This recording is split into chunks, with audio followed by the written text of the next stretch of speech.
Vía final a 8 vueltas, 8 giros para la final del Gran Turismo. Allí la indicación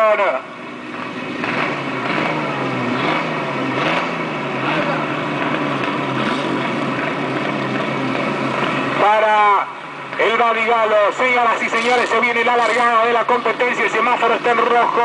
Van a largar.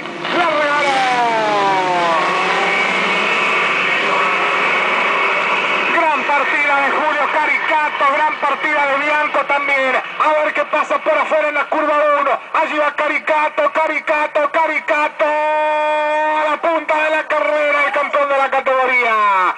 Aguanta Nelson Viveros también. Por afuera peleando frente al gringo Bianco. Emparejó el Perro Díaz, salió como un misil.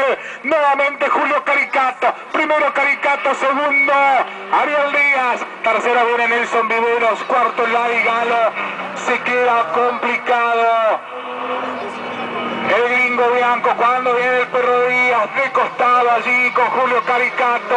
Sale acelerando del retome por afuera, recupera la ubicación, el primer lugar, Ariel el Perro Díaz. Vuelve también a los giros el gringo Bianco peleando con Facundo Chiliguay ahora. Vamos a ver qué pasa con esta final del Gran Turismo. Ataca nuevamente Julio Caricato. Tiene un buen auto para esta final. Allí viene Caricato bien armado en la recta. Salió mal pisado el Perro Díaz. Se fue a la parte sucia. El campeón de la categoría primero, Ariel Díaz. Segundo, Julio Caricato. Tercer lugar para Nelson Viveros.